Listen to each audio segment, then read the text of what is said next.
Hi, welcome back.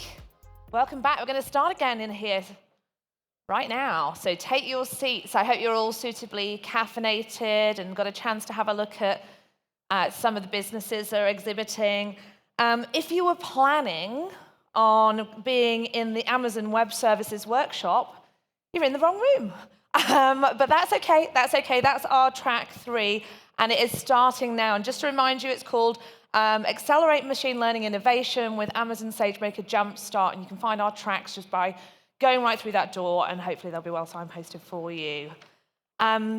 Here on the main stage, as you can probably tell from the artful 60s chairs behind me, we are about to have a panel discussion, and it's going to be on the business case for responsible AI.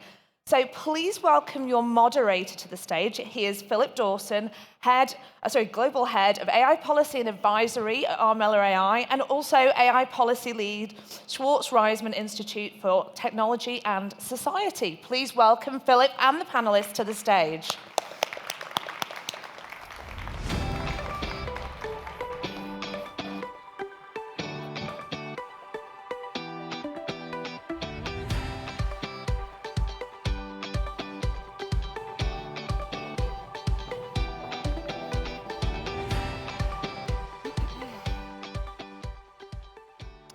Good morning, everyone. Bonjour tout le monde. Avant de commencer ce panel, before starting this panel, we would just like to read a land acknowledgement.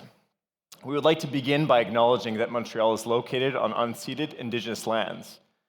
The Ganyangeha Nation is recognized as the custodians of the lands and waters on which we gather. Montreal is historically known as a gathering place for many First Nations. Today, it is home to a diverse population of Indigenous and other peoples.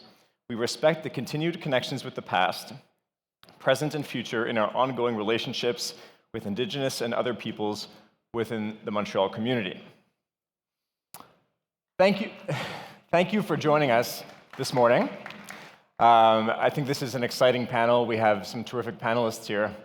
And I was going to open with a couple context-setting points, but there was a student who came to speak with us just before we began, who with some friends drove in from Ottawa and just asked us, said he was really interested in this panel because when talking about artificial intelligence, responsible AI, to quote the student, it seems like it's easier to not do anything. And so he was really interested in knowing what the business case for responsible AI might be. I work at a company called Armilla AI, and we have quality assurance offerings for artificial intelligence companies and companies that are buying AI products. Sometimes these are relevant for a business incentive that companies have. They want to prove that the products are trustworthy, high quality, that are free of bias, and we work with them because they understand the business case for doing this. Other times, we encounter clients who need to have audits or assessments of their models performed for regulation. So we see both. We see a case for doing this coming from regulation. You might think of that as the stick, and we see a case for doing this because there's a business case, and we'll call that the carrot. So the first question that I'd like to ask this panel, I think we'll start with Marcelo, who's the Global AI Policy Lead for AWS, and Jesslyn Dymond, who leads data ethics at TELUS. And just I'd love to ask you, from your companies where you work, what is driving responsible AI? What is driving the implementation of responsible AI in your companies? And tell us a little bit about what that looks like. Well, it's definitely, thanks, Phil, first for the question and for inviting us to be here. From our perspective, it's definitely, to use your analogy, the carrot side. I mean, if you are a customer-obsessed company, as Amazon is, you really work backwards from what your customer wants from you. And customers don't want services or products that are inaccurate. Customers don't want products or services that only work for certain groups, but that are biased for others, right? So we get a lot of demand and certainly pressure from our own customers develop products and services that are as accurate as possible, that are as bias-free as possible. We develop specific tools and solutions towards those objectives as well. So it's really the customer pressure and it's part of being customer obsessed that drives us towards those objectives, and it's just core to developing the right types of products. I'd say there's also plenty of demand from more customers to better understand what responsible deployment for them entails. So like past the products themselves and the services, how do they go about adopting those products and services in a responsible manner? So then you could choose to stick to your terms and conditions and say, look, like these are illegal T&Cs and that's what you have to follow. But if you want to service your customer better, you go beyond that. So we went and developed a responsible use guideline that's pretty thorough. Obviously, you have to have a degree of abstraction because there's lots of different use cases. But we think that helps accompany them with regards to what responsible adoption and deployment means in their own company. And then, there's a fair bit of requests to better understand the products themselves and the services themselves and what their appropriate use cases are and the limitations also importantly that there may be with a given service. And so we've developed what we call service cards for some of our services that essentially are like a cover sheet, if you will, that will go and give detailed information about what this service does, how it was built, and the limitations that necessarily come with it, and the types of considerations you should have before you deploy a product like that. So in essence, customer demands drive a degree of transparency. So the stick, to your point of regulation, from my perspective where I sit, is less of an incentive. If it is, it's more in the documenting at this stage, kind of the processes we are already doing in-house. Because as standards get developed, you have to be able to demonstrate your compliance ultimately to those standards, and that requires documentation of these processes, right? Thank you. Jesslyn. Yeah, I'm Team Carrot as well. So building on what Mackie-chan was sharing, at TELUS, it's very much about listening to what our customers are looking for, and also building out a culture where our team members really feel good about the products and services we're building and developing. So responsible AI very much means being transparent with the way we're using AI, and how do we know that it's working the way that we intend for it to work? So one thing we've done is really engage with communities and try to understand and listen to those needs. We've heard a lot of uncertainty and fear about what AI will do, how it works, how it's going to impact people. But alongside that, there's a lot of interest and a desire to be educated and understand what responsible AI looks like. How can we do this in a way that will help build trust? The team that I work with is built around data and that relationship that it has on the trust with our customers and with our stakeholders and with our communities. So data and trust have to go hand in hand, and responsible AI is one way that we can do that. Transparency is so important. As a librarian, I like to think about these as like the catalog cards for our AI models. You gotta know what you're working with. And what gets me really excited is that helps our customers, but it also helps within our teams at TELUS, just share and collaborate and build transparency amongst the user community, as well as help answer what does the AI do, how does it work, and what's the potential implications, what should it be used for, what is it not ready to be used for yet. Thanks. Anneke, Marcelo, feel free to jump in. You work with a variety of stakeholders at IDB, the Standards Council of Canada, from big companies like the ones we have on stage, to the startups, to civil society. What are you hearing from the communities that you engage with about responsible AI and some of the drivers for implementing? Thank you, Philip. I think that we come from a perspective which is a development perspective, and it's very difficult to think about technology and development without thinking about ethical and responsible considerations. So that's the overall conversation that we're having. So there's two main drivers at this point with the clients that we work. And I work particularly with the entrepreneurial system. That is to say, with startups, with VCs, and with regulators working on that. When you see that ecosystem, what you're seeing now essentially is that startups, especially new ones that are working, trying to insert themselves into this conversation, they are trying to build in this kind of tools early on for their models. But that's not only the driver. The other drivers are accelerators and incubators out there that used to do only the marketing side, the business side, but now they're working deep into trying to bring more technology capacities to their own actors there in their ecosystem. And last but not least, investors. And investors are looking now at how to build a responsible AI system and portfolio that is actually no tech washing, that is not ethical washing, really. So, but I want to say this, the demand side is not enough. We need to work also on the supply side, and that's to create institutional capacities for these actors to actually get the solution right early on. And that's why from the development institutions now, especially from the place I'm working now, the idea is to create tools for all these actors to actually be successful in what they're trying to do. And the creation of tools, and this is my last proviso, I promise, is not enough. I mean, doing ethical, check boxes, just to check the box of ethical at the beginning when you design a project is not enough. Implementation is what's driving us today, and that's where we're faltering today. We need to do more in terms of implementation. What we heard this morning is that technology is changing all the time. Implementation also in this environment is changing all the time. We need to be aware of supporting these actors throughout. Thank you, Marcelo. And I think we have seen in the last 6 months just how quickly technology can change.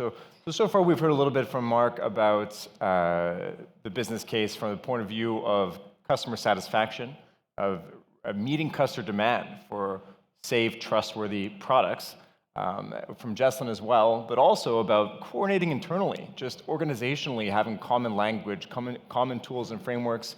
We've heard about venture capital firms who are now having these expectations for their investments, understanding the risk and also the opportunity of companies that take this very seriously, and the need for additional solutions and capacity building around that enables particularly smaller companies, SMEs, other organizations to implement responsibly. I think, Anneke, that's a great segue to go to you and your work at the Standards Council of Canada, particularly on AI. Tell us a little bit about what you're seeing and maybe even some of the ways that organizations like your institution are beginning to help address some of these issues. Sure. So the Standards Council of Canada is a small organization that is not really an organization that you talk about around the dinner table. Nobody really thinks about standardization. I always use the analogy that when you walk into your house, you're not worried about your roof falling or your floor falling apart. When you're talking on your cell phone, you're not worried about it blowing up in your face and hurting you. And that's because standards are keeping you safe, even though you don't need to think about it. And so we're now at a point where we need to think about our digital infrastructure and wanting Canadian citizens and citizens around the world to feel safe in that infrastructure. Because there's a lot of uncertainty. As Phil just said, the last 6 months, we've seen an explosion around AI, even though it's been around for a while now. And standardization is one of those tools that can help keep us safe. And it's not something that we're necessarily aware of, but we should be aware of, from industry to government to civil society and different communities. Some of the work that we're doing right now at the Standards Council of Canada really is working with that spectrum of stakeholders. We work with everybody. And the reason we work with everybody, because it's so important to have those different voices at the standards development table. I'm going to make an interesting comparison around not being at the table and what happens. If you look at gender, standards typically have been written by white males in their 40s or 50s. And because of this, it has put women in harm's way, because standards are developed by a certain part of the community tend to reflect only their needs. Bus seatbelts, for example, are designed with a certain male anatomy in mind, and it actually has been proven that women can die because of this. So you can use the same analogy when it comes to developing standards and showing conformity to them. when you think of different communities that are going to be hugely impacted about AI. You look at data. Data is racialized. There's a lot of data out there about white communities. There's less so about Black or Indigenous or people of color communities. And so this puts them in harm's way. AI being used that is not being used effectively for different communities will not benefit everybody. It will only benefit a certain community. So some of the work that we're doing at the Standards Council of Canada now, one of them which we're really proud of is having a leadership position in helping to develop international standards for AI. The first one that's about to be published on management systems, AI management systems. I don't think people realize how many standards are out there right now being developed around AI. And people typically think that standardization is a slow process. It's not actually, it's a very innovative process. However, you need to take time because you're building consensus, transparency, you're working with nations around the world to develop common principles. We're currently piloting what we're calling our AIMS conformity assessment program. And if you have a chance to talk to Will O'Neill, who is leading this program at the Standards Council of Canada, he's wearing a really funky suit. And we have a booth over there if you want to talk to him as well. This is I think, a first in the world conformity assessment program where organizations can see if they meet that standard. And what is interesting is that it's not a prescriptive standard. This is for organizations to show how they meet that standard, not how do they do it. It's up to them to show how do they do it. So I think in the standardization world for AI, if you aren't participating, then you should participate because it impacts you directly in everything that you do. Thanks, Anneke. I want to ask another question. We've talked about the business case so far for responsible AI, and it sounds like everybody here is on the same page. Why do you think some businesses or other organizations are lagging behind? If it's so clear, if customers want to see good practices and they have expectation of quality and trust, and there's a clear market purpose for this, for implementation of responsible AI. Why do you think some businesses are not keeping up, and in the face of regulations that might be adopted later this year in the EU, in Brazil, maybe even in Canada? Conversations that I have with different clients at Armilla, it really reveals a spectrum of interest and engagement on this topic. Some people are starting from way behind, and some people are really well prepared. So I'd love to just be curious to hear what are some of the obstacles or some of the gaps or challenges that businesses face, and why some might not be recognizing this as readily as the people that we invited for this panel.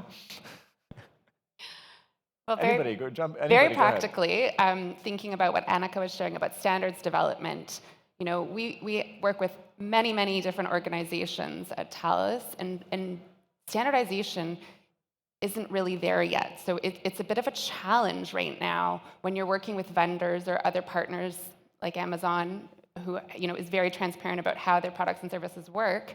That isn't always the case, and it's very difficult to try and understand how the AI is going to work. To what standard has it been tested against? Is there bias? Is there not, that we need to be concerned about?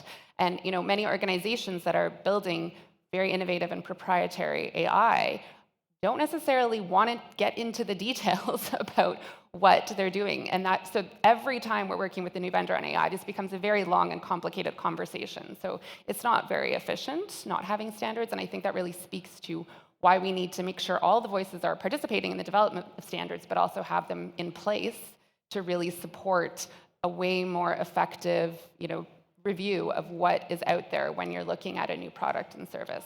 Alongside that, it can be very difficult to implement these programs at scale.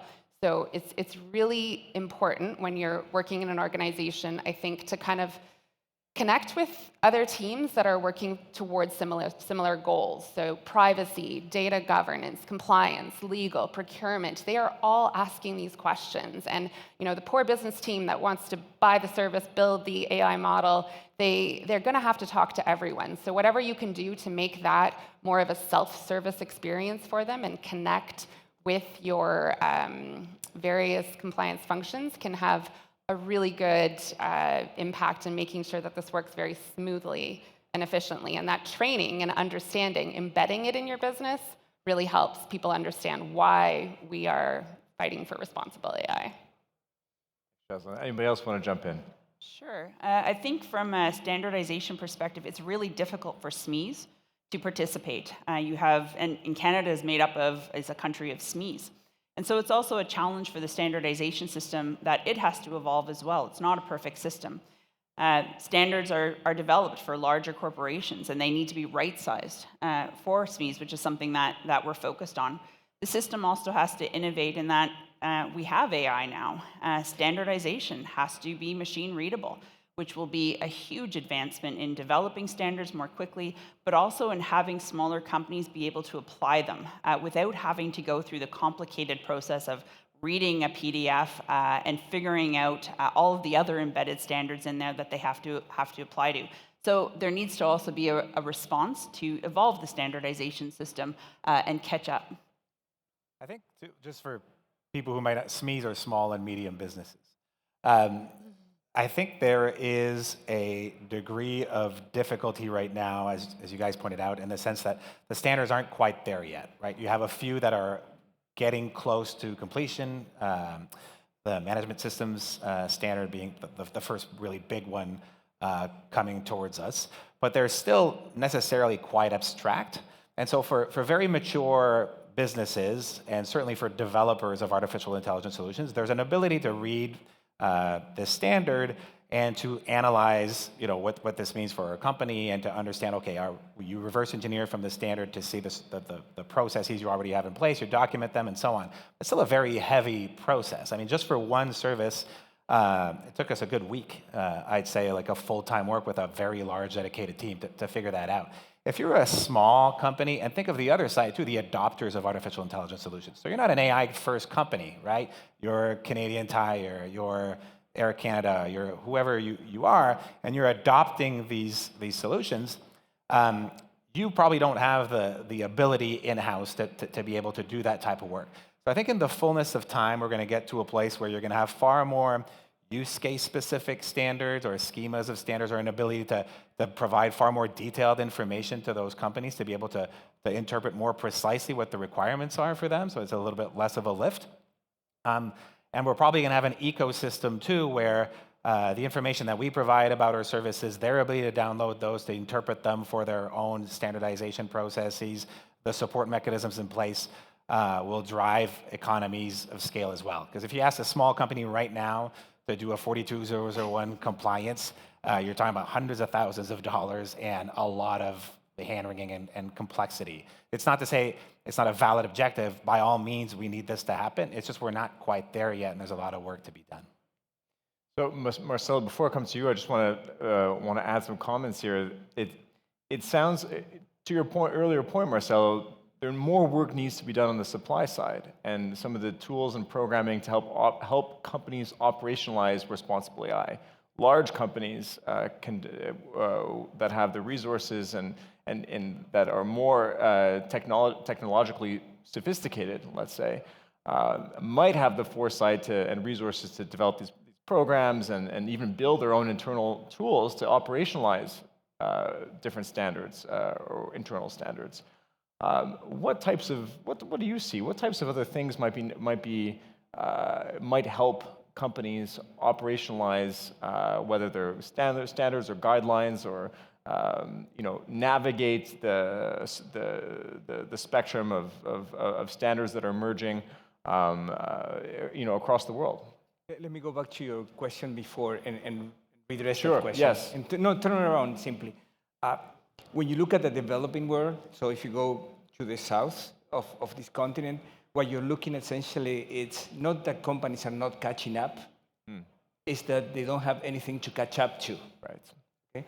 So that's the other issue. When we're talking about standards and we're talking about policies around ethical and responsible AI, developing countries do not have the capacities yet to actually develop that.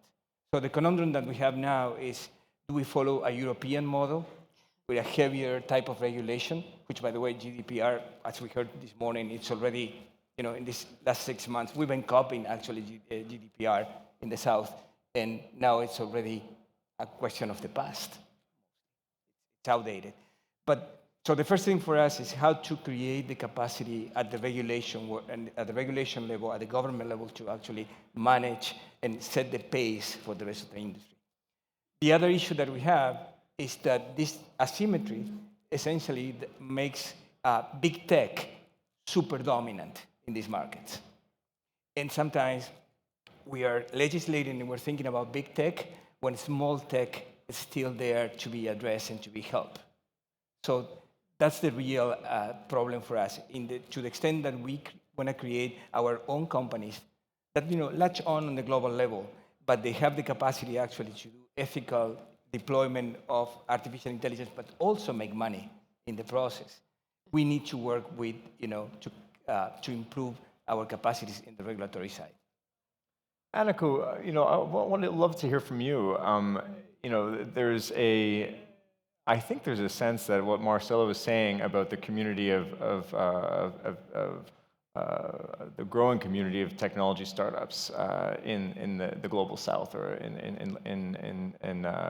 in South America in particular. I think we may share some of those challenges in Canada and other countries across the world where they have small companies, as you mentioned, small, medium-sized enterprises, startups that are growing, that are having challenges of scaling, and now they're coming into this this landscape that I think is altogether different in 2023, where there's heightened expectations for customers, for governments are considering regulation. There's been a variety of data protection authorities, regulators that are investigating ChatGPT and other large language models. Companies that we speak to at Armilla that now are working with products that, after an update, are now incorporated GPT-3 for the latest release. It's a challenging landscape for startups, I think, in the global north as well. So, Anneke, Jesslyn, Mark and Sen, please, I'd love to hear what you think is different. What might be, what's some of the similar challenges that we face, in smaller tech ecosystems as well? We do. We face similar challenges. Canada, for example, shares a really close relationship with the UK because we have similar economies and companies that are small to medium enterprises. And we should be working more closely with our counterparts in the South, because there's a lot of shared knowledge, and we have a network in the standardization community. We have a really close network from accreditation bodies. Every country has an accreditation body, and every country has a standards development organization, or several of them that are overseen by an organization like the Standards Council of Canada. And that community is close, and that community is made up of large businesses and small businesses, civil society, governments. The opportunity is to share these practices through standardization, because it is a stepping stone to regulation. Standardization is voluntarily, unless of course it's referenced in regulation. It's soft law, and often it's the right thing to do. And most organizations want to do the right thing. However, we need to work together so that we are not creating standards that become barriers, that we're ensuring that from a national perspective and at the trade negotiation tables, we're embedding in those negotiations shared values that are not going to put our citizens at risk or our organizations to an economic disadvantage. And so standardization is about collaboration. The more you use it, the more interoperable it is, and the more that we can share each other's innovations, and companies can actually leverage. You're not starting from scratch. I also say, it's not a big tech versus SME debate or an either or those SMEs are our customers, right? So I was talking about before about being customer obsessed and trying to help them along the road to AI adoption and deployment. I mean, we need to keep our eyes on the ball essentially as to how we develop standards that will work for them, but that are also implementable in a way that makes sense, right? Like we talked, if the compliance burden of deploying a standard is in the many hundreds of thousands of dollars, it's not big tech that it hurts, it's the SMEs that it hurts. It makes it difficult for them to be able to do that work, right? So to make it as achievable and addressable for SMEs as possible should be, the key objective. And then the other factor in developing standards, and I worked in a startup for several years, trying to dedicate staff to standards development takes that staff away from doing important engineering work and other work, right? So I think there needs to be policies that can support their participation, and not to get super in the weeds, but in Canada, for instance, when you pull your engineers away from doing R&D and you put them in standards, their work's no longer tax credit eligible. They're actually punished if you take them out from doing their work to put them on standards review, right? So I think there's lots of steps we can think about how we make it easier for them to participate and to lower barriers to access to standards development. Thanks. Jesslyn, I want to come back to something that you mentioned earlier about at TELUS, how some of the steps you take to assure vendors that you're working with, AI vendors, developers of AI solutions, are responsible, that they have a product that is safe and trustworthy. Could you tell us a little bit about what that looks like at TELUS? And based on some of your exchanges with these vendors, I'm assuming some of them are small companies, what you're seeing from that community of the AI ecosystem? Well, sometimes too often a look of confusion, like why are we asking about this? Which is what type of question? Like what types of things are you asking? So we do just a standard due diligence, like many types of assessments that an organization like TELUS inflicts on its vendors, to try to understand the intention of what the AI is trying to achieve, how it was trained, the data that was used, what sort of testing has been done on it to evaluate that, how they've considered and mitigated potential bias, and how they are confident that it's working in a way that's consistent with our values and principles for responsible AI. So, many of this would be very common to what other organizations would want their AI products to do. And that's why I think, kind of like cybersecurity, certification, standardization, due diligence, there is such a need for more of a consistent approach to this across the industry. And I think, if it is a look of confusion to start, there's only going to be more and more of these questions as we've seen the global conversation about what can go wrong with AI accelerate alongside the excitement and the advancements that are happening with products like ChatGPT.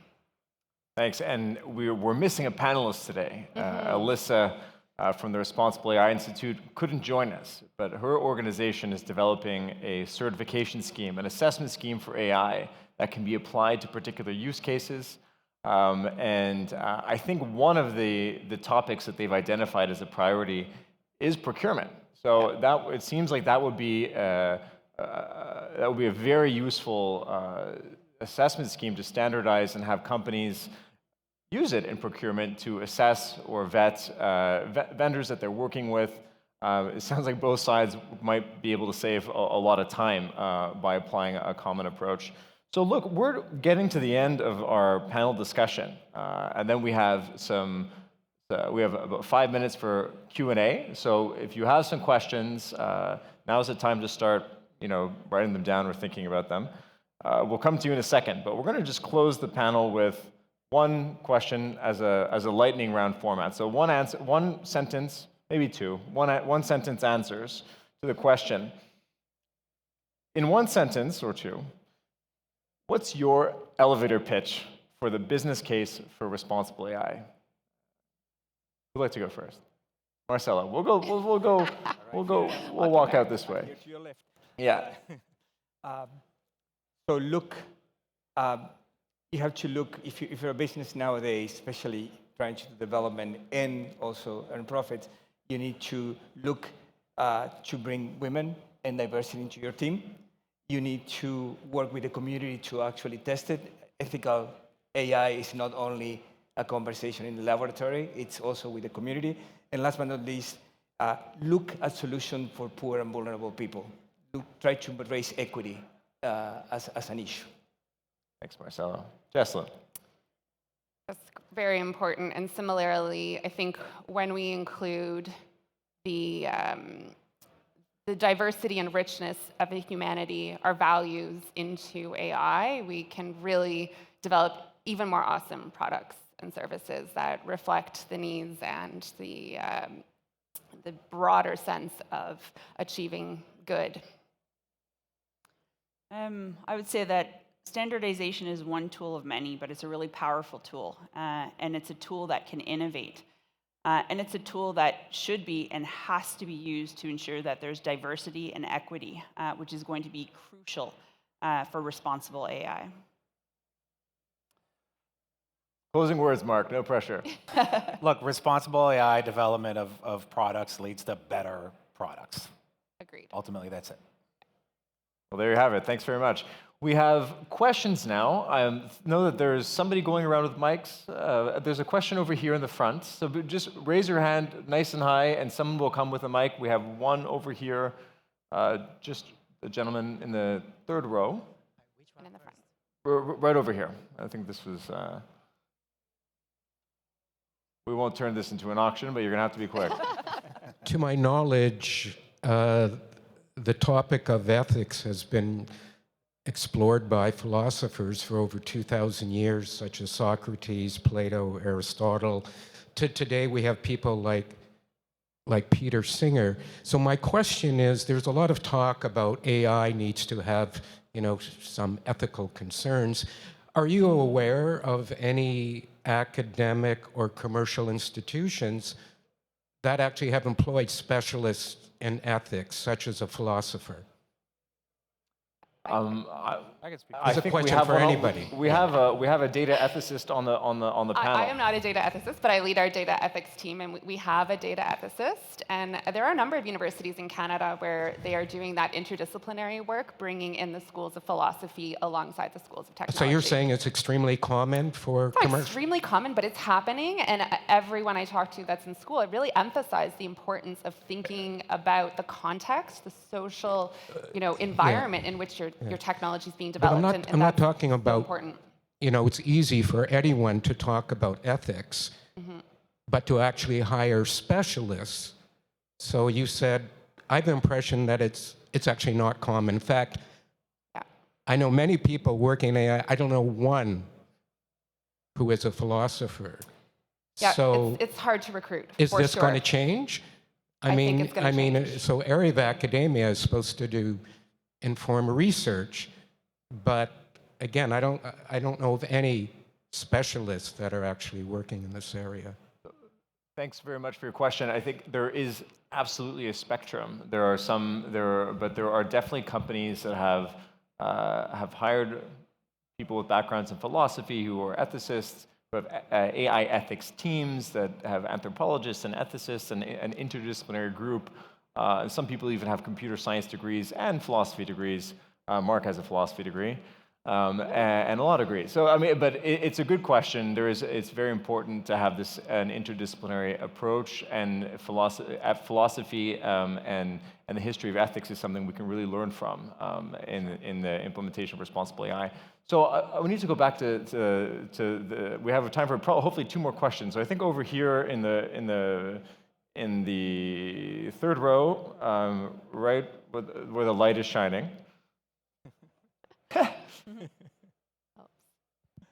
Okay, thank you very much, everybody. Michael Richardson from the Boston Consulting Group. I have a question for Mark specifically.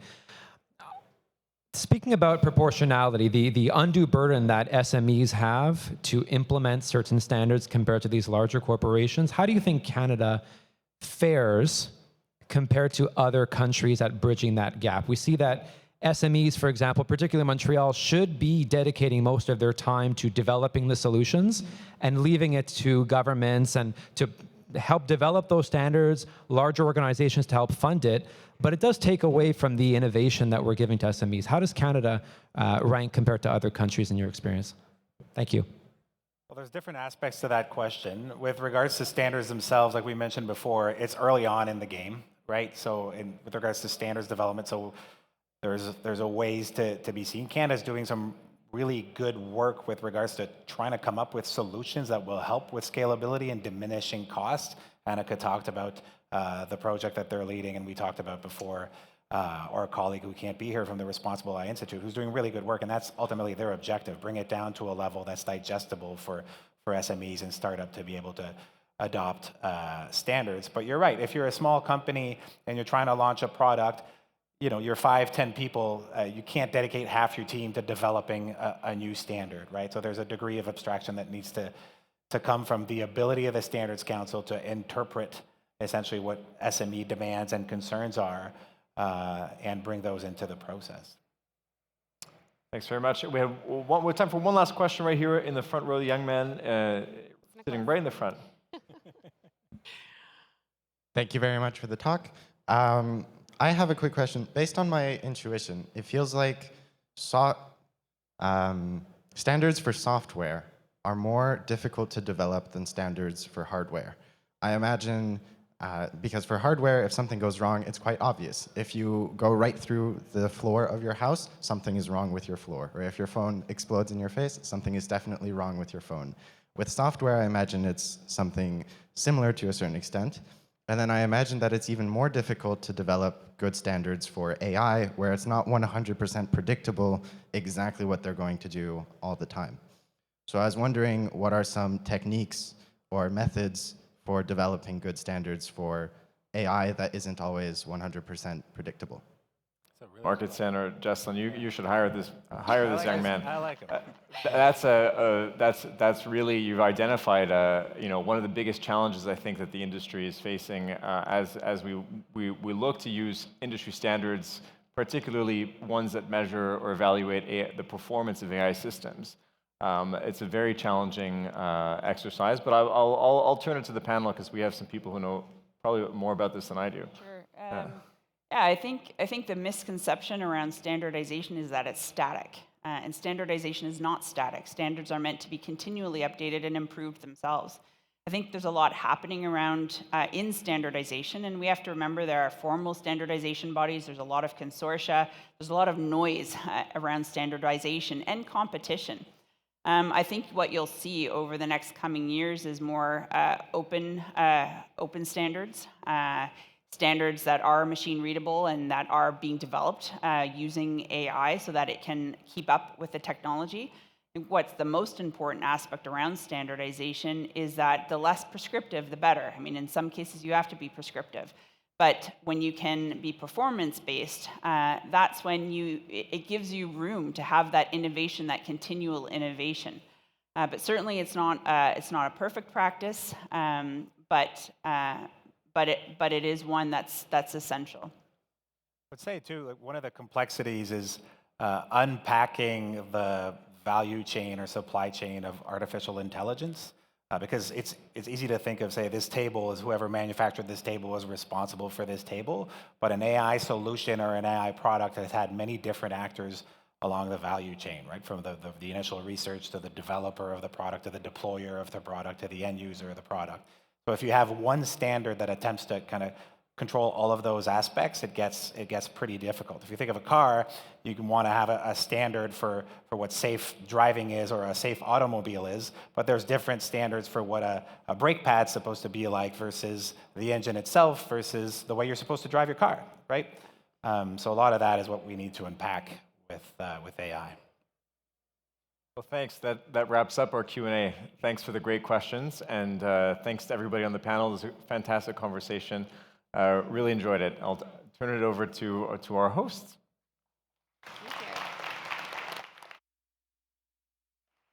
Thank you. You never know where I'm going to come from. Sorry for coming from the other side there. Thank you to our fantastic panel. And to the gentleman who asked the question about philosophers, I have to address this. As someone with a graduate degree in philosophy who's been in and around AI for 6-7 years now, there are many philosophers working on ethics in this space, and I'm happy to connect with you and name some names. But without further ado, we must move on to our next guest, who unfortunately cannot be with us in person. But hopefully, thanks to the miracle of technology, will soon be joining us. There we go. There he is, virtually for his presentation from the United Kingdom.